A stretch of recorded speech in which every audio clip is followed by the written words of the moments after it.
Welcome to this week's Short Clip Friday podcast. On Fridays, I will be posting clips from previous episodes, and the point here is just to bring you some of the highest yield topics from each podcast in order to kind of reinforce those topics. This clip is from the Cell Organelles podcast and covers the mitochondria. Enjoy.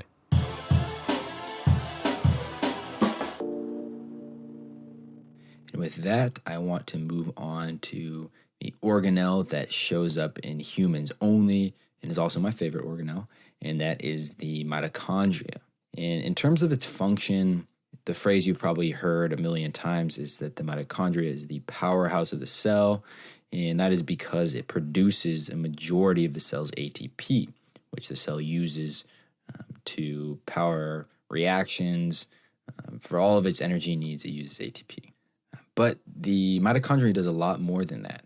For instance, it regulates calcium levels in the cell, it generates reactive oxygen species, regulates cell apoptosis, and also is involved in the endoplasmic reticulum stress response.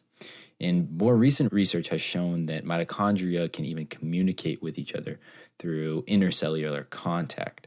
So essentially, these mitochondria can kind of line up and touch each other, and then their cristae start to align, and you can get these really interesting things that go on once these mitochondria begin to communicate. And we don't really know quite what that means yet, but it is something interesting, and I think it's an area of ongoing research.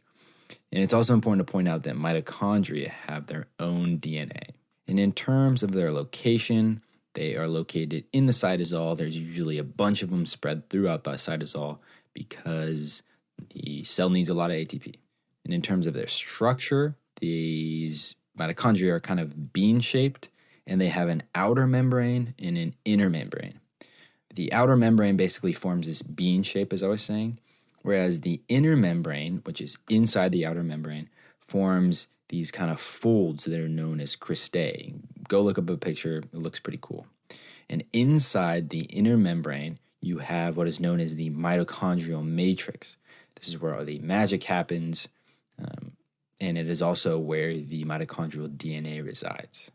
And one phenomena that is interesting to me and also involves the mitochondria is something that's known as the Warburg Effect. And essentially, the Warburg Effect is an observation made by a scientist, last name Warburg, not sure what his first name is, but he noticed that cancer cells rely on anaerobic metabolism relative to normal cells.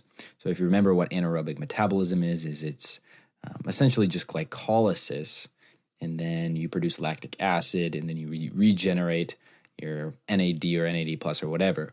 But essentially, all you're getting out of anaerobic metabolism is 2 ATP, whereas if you were to go through aerobic metabolism and use the electron transport chain, then you would produce something like 30 ATP.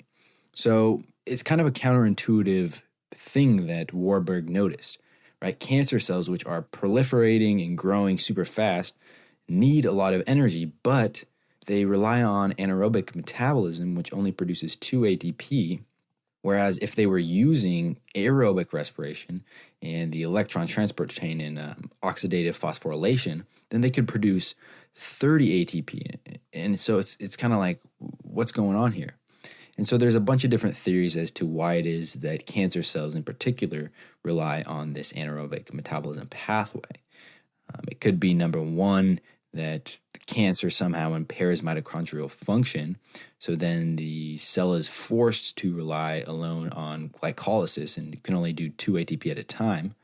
But then there are some theories that say that cancer cells are actually using this Warburg effect to their advantage. One of these theories basically says that during this anaerobic metabolism, you create different substrates that are used by cancer cells to make things like nucleotides, lipids, and proteins that are needed by these growing and multiplying cancer cells. So that's one possibility. Another possibility is that the lactic acid that is produced during fermentation actually enhances the tumor invasiveness.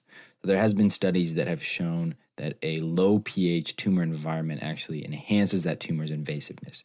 So this theory says then that, okay, these cancer cells are using this lactic acid to lower the tumor pH and then increase that cancer's invasiveness. And that is why they don't use the oxidative phosphorylation pathway. Instead, they use the lactic acid fermentation pathway, which is also known as anaerobic metabolism. And of course, this is just two of many, many, many theories to explain the Warburg effect. And I think is really interesting and something that is probably going to be more and more researched as time goes on. So this is something that you could probably follow during your training as a physician. And hopefully this, or understanding this effect, will lead to better treatments and maybe a cure of different types of cancer. Thanks for listening to this week's Short Clip Friday podcast.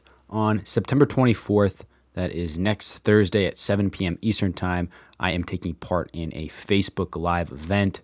Basically, it's going to be me with two other of the Med School Coach podcast hosts. We're going to talk about why we started our podcasts, how we produce our podcasts, and then we will also talk a little bit about our journey into medicine and answer any questions you may have. So if you would like to sign up for that event, you can do so at go.medschoolcoach.com/podcast, or you can show up for the event on our Facebook or YouTube page at 7 p.m. Eastern Time on September 24th.